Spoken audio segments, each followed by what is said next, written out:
If you're listening to this podcast, it's probably because a child you love and care for is differently wired. Are they also struggling in their current educational setting, seen only for what they're doing wrong while longing for positive relationships with peers and others? Envision a world where your child's unique abilities are not just recognized, but celebrated. A world where they can connect with others and their true potential is seen and appreciated. The Strength-Based Assessment Lab's mission is to build a world for your child just like that. Through its innovative approach, it aims to empower students, families, educators, and professionals to create positive, effective, and collaborative learning experiences. Be a part of shaping a brighter future for your child. Visit www.bgs.edu to learn more about what a strength-based assessment could mean for your family. That's bgs.edu. You know, we tend to feel guilty when we go out with friends or go out with our partner or, go to work. But these are the things that actually make us better at being a good parent or a good sister or a good friend or a good, wife. These are the things that make us happier and more fulfilled. And when we're happier and more fulfilled, we naturally do all of those other jobs better. We become better friends, better sisters, better wives when we're feeling happy and more fulfilled. And that makes us better parents to our children. Welcome to the Tilt Parenting Podcast, a podcast featuring interviews and conversations aimed at inspiring, informing, and supporting parents raising differently wired kids. I'm your host, Debbie Reber, and today I am happy to be bringing to the show author and media personality Samantha Ettus, who is right smack in the middle of a very busy book tour for her new book, The Pie Life, a guilt-free recipe for success and satisfaction. I really wanted to bring Sam on the show because I don't think we as parents of differently wired kids spend enough time thinking about ourselves and what we need to keep ourselves feeling inspired and fulfilled. And that's what her book is all about. As you'll hear, Samantha is also a big advocate for women and girls and has spent many years in the trenches doing work to support working moms in all areas of their lives. But before we get to the interview, I have a quick message for new listeners to the Tilt podcast. Well, more of an invitation to subscribe to us on iTunes or Stitcher or Podbean or Player FM.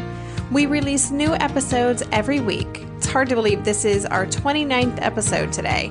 And we have so many powerful interviews coming up, including one with Eye to Eye founder David Flink, an episode specifically on girls on the spectrum, and a really powerful episode on managing relationships with our own parents and in-laws as we do our best to parent our unique kids. Okay, so there's my pitch. We hope you subscribe. And as always, thanks for listening to the Tilt Parenting Podcast. To learn more about Tilt, visit www.tiltparenting.com. Hey everyone, Debbie Reber here with the Tilt Parenting Podcast, and today I'm speaking with a super inspiring woman, mother, author, speaker, and media personality, Samantha Ettus. Welcome to the show, Samantha. Hi, Debbie. Thanks so much for having me. Well, and of course, I know you as Sam. You and I go way back, and I was trying to think about how long we've known each other. It must have been 1998 or 99 when we were both working on the Nickelodeon preschool show Blue's Clues, and watching you from afar, your career take off, it's been really cool to watch. That's how I feel about you. Oh. And I'm excited to have you on the show today because you have a brand new book out. I think the Tilt audience will find super interesting. It's called The Pie Life, a guilt-free recipe for success and satisfaction. So I first of all want to congratulate you on the book. I know it's generating a lot of buzz. You've been doing the morning show circuit, the Today Show, Good Morning America, among others. And I appreciate you making time to swing by our modest little podcast here and to share your goodness. So thank you. Thank you. No, I have so much respect for what you're doing, and I love your show, and I'm so excited. Yeah, thank you. Before we talk about the book, could you tell us just a bit about yourself and your family? Kind of put it in context. Sure. I am a mom of 3 kids, Ella, who's 10, Ruby, who's 9.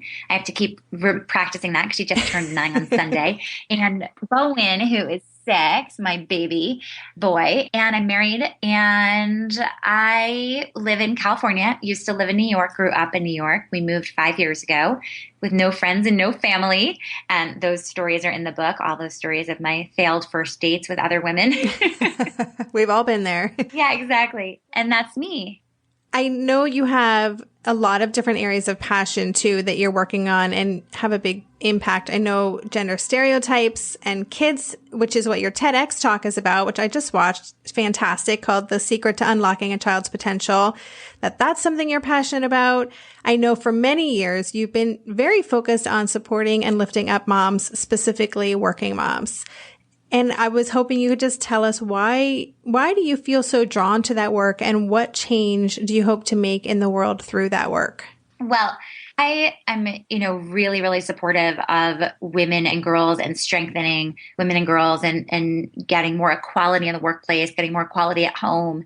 And I feel so strongly that if we don't find ways for women to stay in the workforce, it makes it really hard for the people that come behind them. It makes it hard for our kids to have, the role models of women who are really doing things in the world and sharing their gifts with the world. And so I feel really passionately about this, especially now that I'm a mom of 2 daughters and a son. I've raised them pretty much gender neutral in the sense of not assuming, my girls would want a specific color, that my son would only want to play with cars or anything like that. So we have kind of a grand petri dish in our own home in terms of how that evolves. And I just feel so strongly that, women can do and be anything. And I want my girls to be raised in an environment where, people don't just always come up to them and tell them how pretty or cute they are, but they also compliment them on their intelligence and their strength. One of the reasons I'm so passionate about working moms is because we sort of have been selling this myth to women, and we feel like in our generation of feminism it's about choice, and you have a choice of whether to stay home or have kids. 90% of women who stay home with kids eventually want to go back to work, and way more than half of them can't ever find positions again. And it's so important for women to keep a foot in the door so that they have options later on. I'm not even going to talk about the financial aspects of that and the financial security, if there's a failed marriage or a sudden death or anything like that, but just for personal satisfaction, it's so important. Well, that's a nice lead into your book, The Pie Life. So can you tell us in general terms what the book's about and who you've written it for? The book is really about how to thrive professionally and personally for women. And I think that any woman would benefit from the book. I've had young women read it who tell me it's given them a new direction in terms of feeling like they can manage a lot of things in their future and gives them inspiration. And then I've had women who are stay-at-home moms read it and they feel inspired to live a larger life and maybe get back to the workforce and do all these things that they maybe weren't giving themselves permission to do and enjoy. And then it's for professional women on a lot of the just tactics and strategies for how to live a thriving life and to drop the guilt and the quest for perfection and start living a really full, enjoyable life. Oh, that's awesome. It's something I think so many moms, and especially moms in the differently wired community, we don't spend a lot of time focusing on ourselves. So I love the goal that you have for the book. That's fantastic. Yeah. And I think it's so sad to me. We've gotten to this point where we think that as women, there's kind of only 2 dimensions to life. We talk about motherhood and we talk about work, but we tend not to talk about the other things and friends and our community and our relationship, our hobbies, our health. And when you look at all of these women, I've worked with thousands of women, and in this book I interviewed over 100 women. And what I've noticed is that the patterns of the most fulfilled and happiest ones are those that are involved in multiple slices of their life, not just 1 or 2. So it's so important that we give ourselves permission to go on that weekly date night and mom's night out and, pay attention to letting ourselves exercise and do all these things that lead to a full life.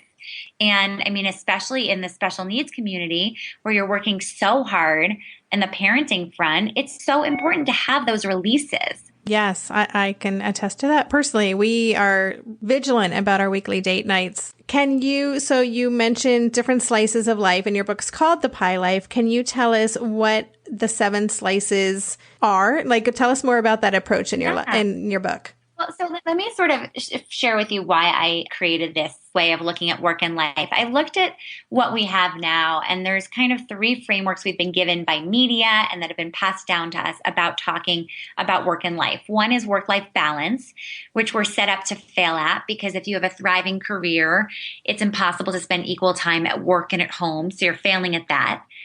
And then we talk about, having it all and nobody has it all. We can't point to anyone.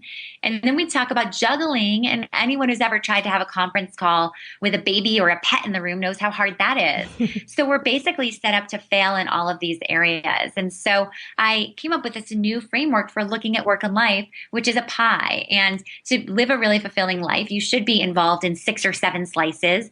It doesn't mean that the slices will always be the same size. Right now, hobbies might be a sliver and parenting might be 40% of your pie, and that's okay. The idea is not to beat yourself up based on how much time you're allocating for each slice. Instead, it's to say, I'm probably pretty rational about how I've been allocating my time, and instead, I'm going to evaluate my success based on how I'm achieving my goals for each slice.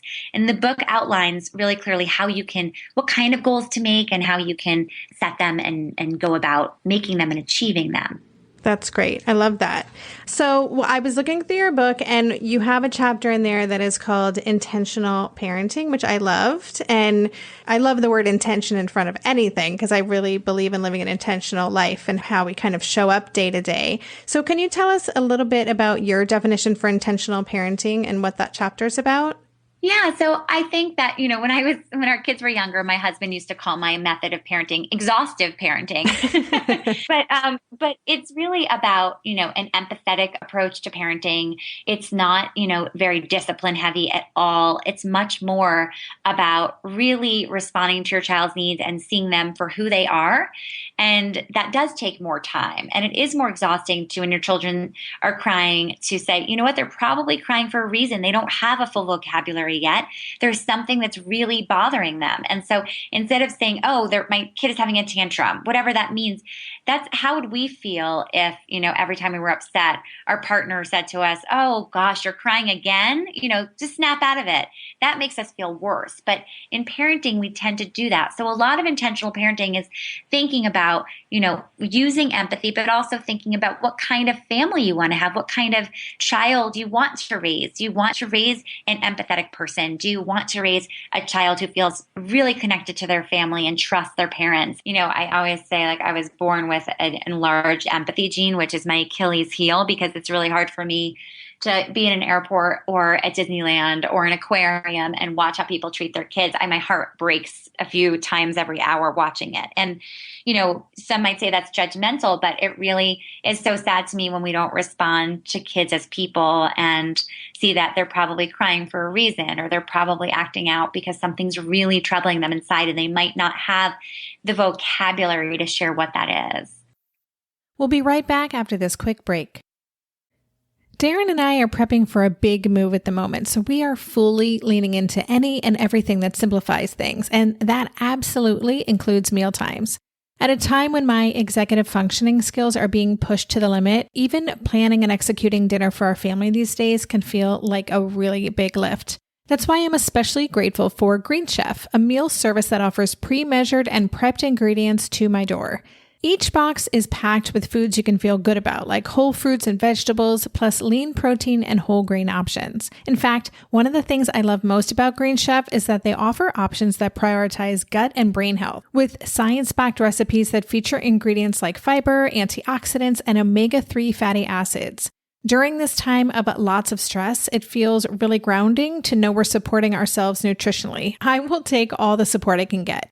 And Green Chef doesn't just cover dinner recipes. I can add high-quality breakfasts, lunches, and snacks to my weekly box from Green Market. Green Chef has a special offer for Tilt listeners. Go to greenchef.com/tilt50 and use code TILT50 to get 50% off plus 20% off your next 2 months. That's 50% off plus 20% off your next 2 months when you use the code TILT50 at greenchef.com/tilt50. Green Chef, the #1 meal kit for eating well. Maybe I've watched too many seasons of The Amazing Race, but every time I have to go somewhere on the subway, I treat it like a competition. It's all about making the right gut decisions about which route will get me there the fastest. Sometimes those decisions get me where I'm going early, and other times my gambles don't really pay off. Probiotics can't help with most gut decisions, but if your gut needs a little support, Ritual has your back. Their Symbiotic Plus, a 3-in-1 supplement, has clinically studied prebiotics, probiotics, and a postbiotic to support a balanced gut microbiome.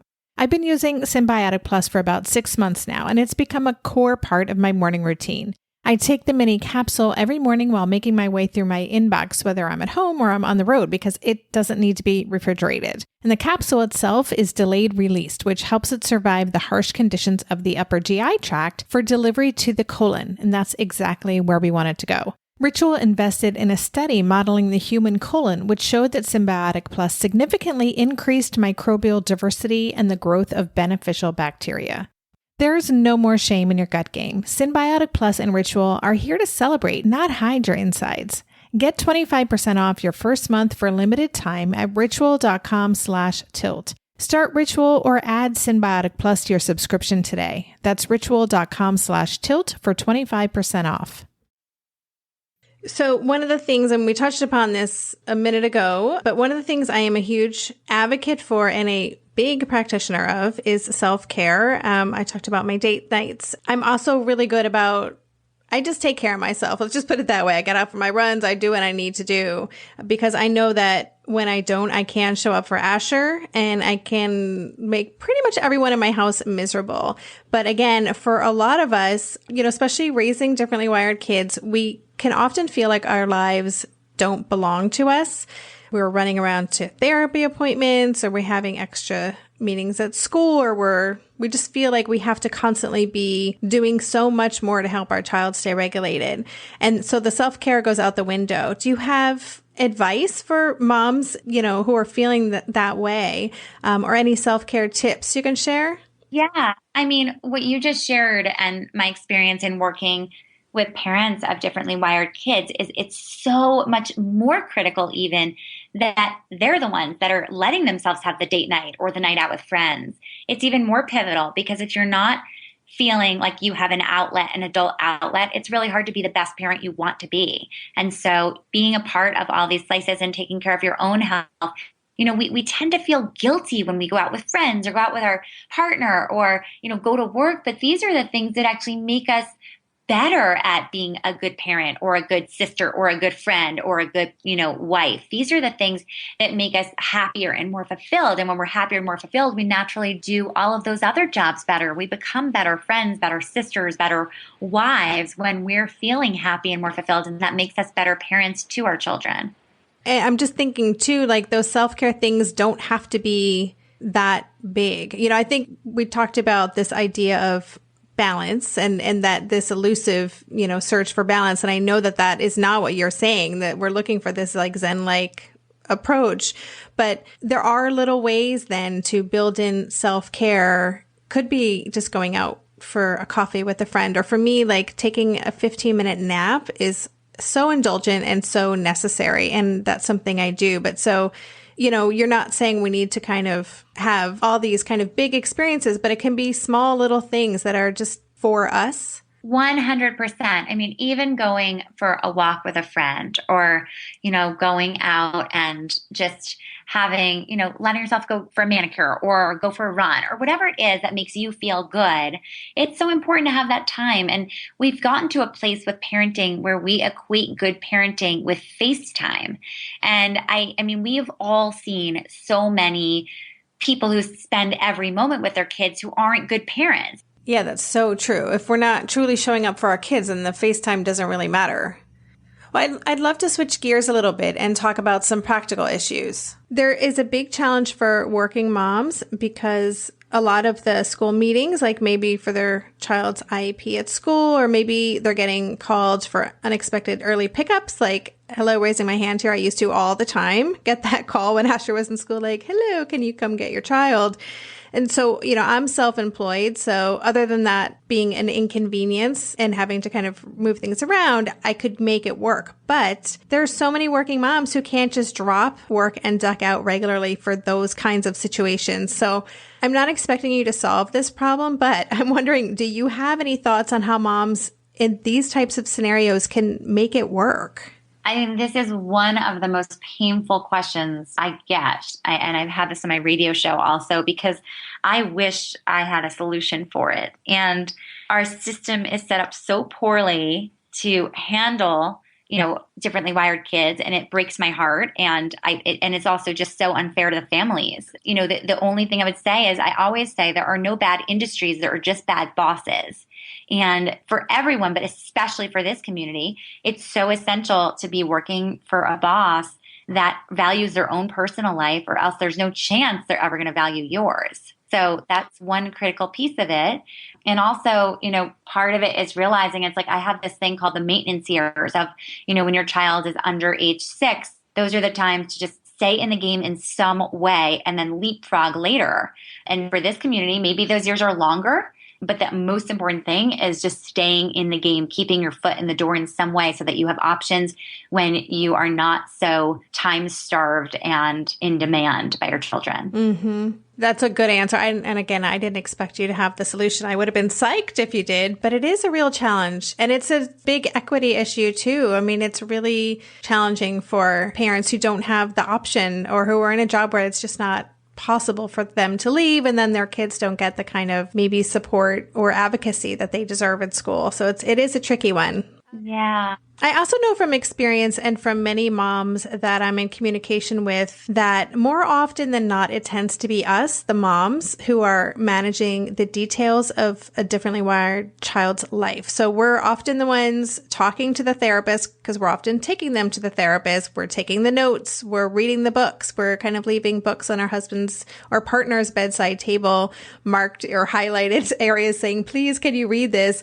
We're fielding the emails and the phone calls. And we often feel like we have all the information and sometimes feel like we're trying to get our partner up to speed. And okay, this is one of my favorite questions. Oh, I'm going to stop you. Yeah. I love this question. So bring it on. There's a chapter in my book called The Partner Shift. And I think that what you're describing is honestly typical of so many moms, and especially in a situation where you're taking your child to therapy and doctors, and you do have this proprietary information. And so one of the most essential things is to engage your partner at different levels. So it's not just you reporting back, because it's really hard for them to feel engaged at that point. But it's so important that if you can engage them in the doctor's appointments and going to some of the doctor's appointments, so that it's not always you after the fact saying, here's what happened. Or the more you go on and on without engaging your partner, the harder it is for them ever to play catch up. And this goes for, it's sort of similar to the advice I give in the book about the baby years. It's like if you are not engaging your partner right away and giving them opportunities, maybe, your mom needs you at that exact time of the next therapy or doctor's appointment. So you find excuses for your partner to have to attend some of these things alone without you.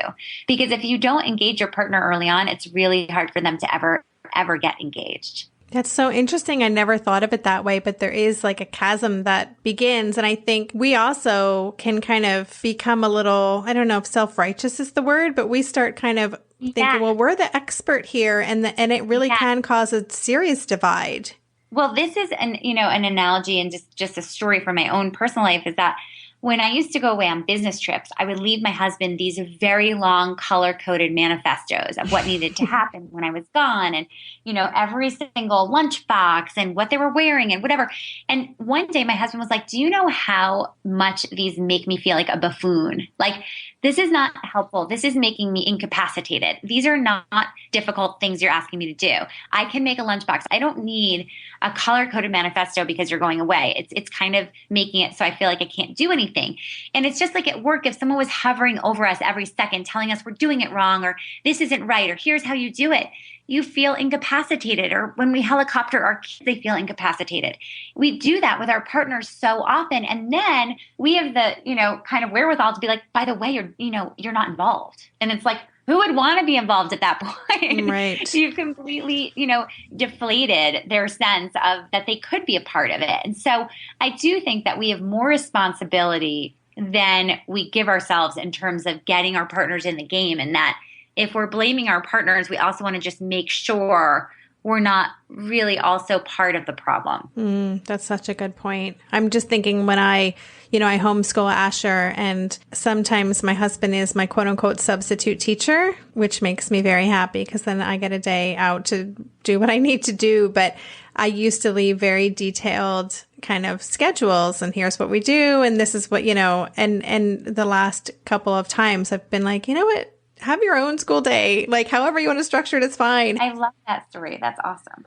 So, all right. So we've talked about this a little bit, and I just want to ask you, what can parents expect, especially parents of differently wired kids? Like your book, the aim is to support women in having a full and healthy life, and especially mothers. And so could you just kind of paint a picture for our moms out there who are listening, who are not feeling like they have a full and healthy life? Like what can they expect that to look like right now? Like what's a reasonable expectation for what that could look like, knowing they're in the thick of it, and they might be really in those hard years? So here's a really important thing. Part of having differently wired kids is that you do have a larger parenting time commitment than other parents. It's grueling during some of those years. And it's so important that you also are planning out your time so that you're making time in the calendar for your leisure time. And when I say leisure, I'm not saying you're going to sit around eating bonbons and watching TV all day, but I mean, it's really is important that you have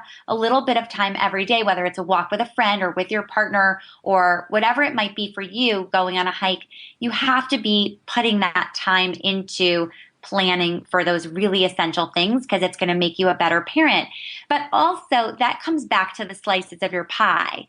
It's really essential that you are looking at your pie and saying, okay, today this might be a sliver, my hobbies slice, right? I might not be golfing all day on Saturday, but I might be taking a guitar lesson once a month because that makes me happy. So it's about being realistic about what you can fit in today and also realizing that these years go by really fast. We'll be right back after this quick break. Hey there, it's Debbie. I love making this show and sharing conversations about how to support our awesome neurodivergent kids. I've seen how even one little insight from an interview can spark a big shift in daily life. But I know that raising complex kids can be messy and lonely. And just when we think we figured it out, something comes up that boots us right back to feeling overwhelmed and stuck. That's why I've poured everything into creating a way for parents like us navigating complex parenting journeys to join together and chart a path that feels positive, hopeful, and doable. It's the brand new Differently Wired Club experience. In the club, you'll get personal support from me and other seasoned parent coaches, 6 live calls every month where you can connect and get your personal questions answered, the opportunity to learn directly from authors and experts like I have on this show, monthly themes for getting specific and tactical, an exclusive private podcast feed, and the best, most generous community of parents. Seriously, these folks show up for themselves and each other, and that right there is really everything because it's a daily reminder that we're not alone. Our kids aren't broken, and we have totally got this. The recently rebooted Differently Wired Club is on a brand new platform with its very own iOS and Android app. It is such a great space. However you learn, whatever your style, no matter the ages, genders, and neurodivergent profile of your children, the Differently Wired Club can help you cultivate the positive shifts you're hoping for. Join us today by going to tiltparenting.com/club. That's tiltparenting.com/club. I hope to see you on the inside. Are you overwhelmed by the things that get in the way of you doing what you want to do? Are you looking for ways to simplify life to better align with your values? Do you want to create space in your schedule so you have room for more of the good stuff? Play, joy, relationships, gratitude, and more? If you answered yes to any of these questions, I invite you to check out Edit Your Life, a podcast to help you edit the unnecessary from your life so you have more room to enjoy the awesome.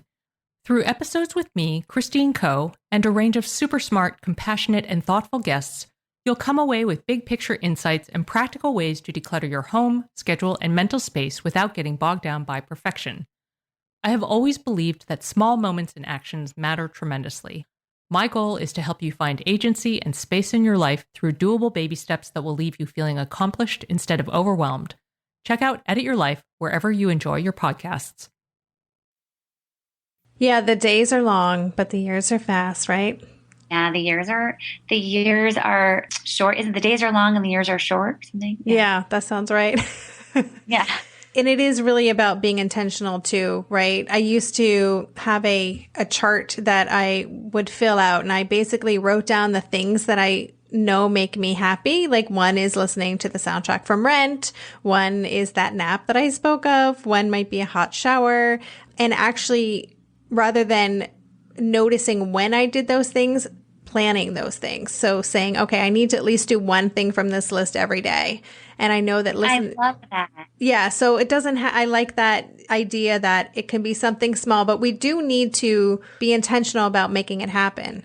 And by the way, I want to go back to your date nights with Darren for 1 second, because I love the fact that you guys, I think it's Sunday nights that you go on your date nights. It is. That's right? Correct. Yes. Okay, I remember from Facebook. I always admire that. So, because at one point I thought of switching our Saturday night date nights to Sunday just because of you guys. And then we went back to Saturday. But I do think having that in your calendar in advance, like one of the best pieces of advice I ever got, which totally applies to this community, is hire a weekly sitter.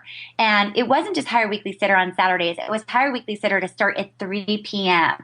It's a great idea to have this time before your date night to do some errands with your partner, get anything done you wanted to get done.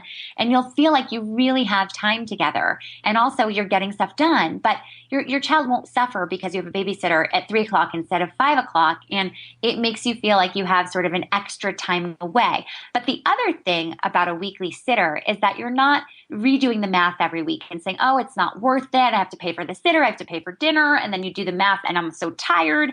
It's not worth it. But if you have the weekly sitter booked, you don't want to cancel on them because you don't want them to cancel on you in the future. So it kind of forces you to go on that weekly night out, whether you're single and you're dating or you're going out with your partner. I know one of our quote unquote high class problems is like, well, what should we do tonight? Sometimes we don't really know. Well, let's just go for a walk and, sit down and have a drink at a cafe or something. It doesn't even have to be a big thing.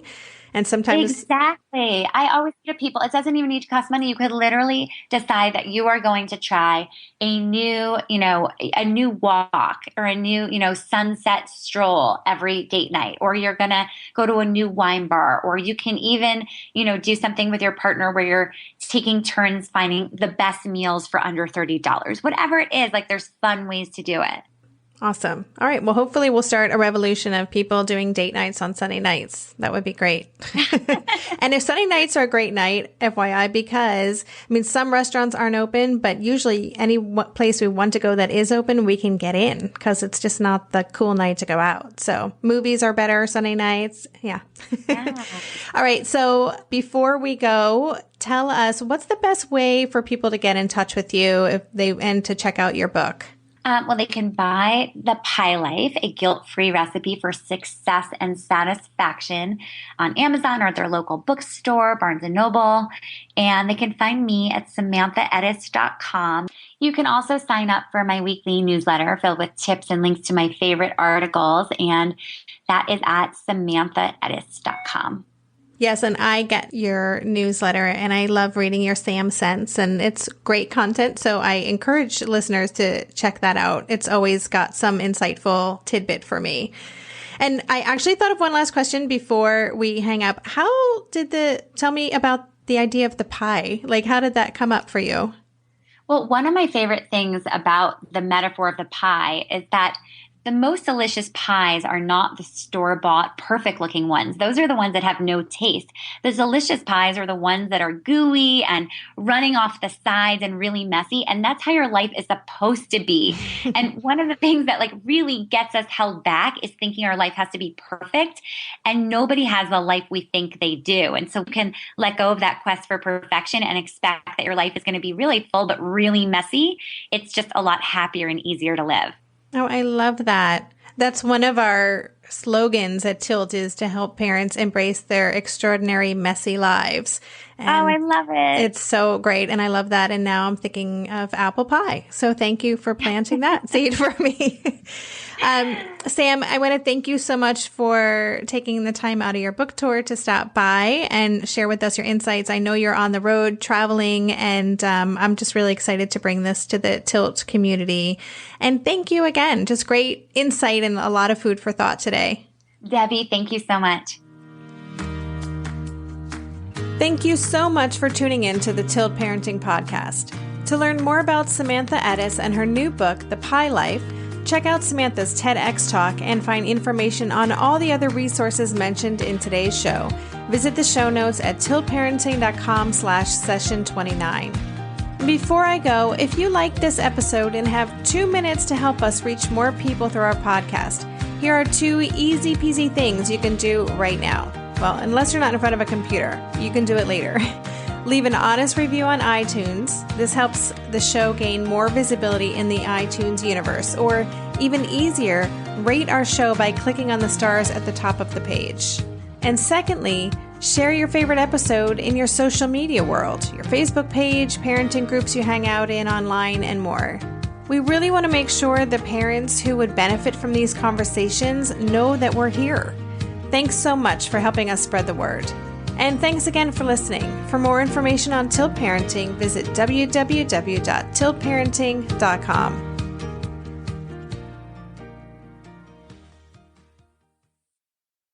If you're a parent, I invite you to join us at the Mindful Mama podcast, where it's all about becoming a less irritable, more joyful parent.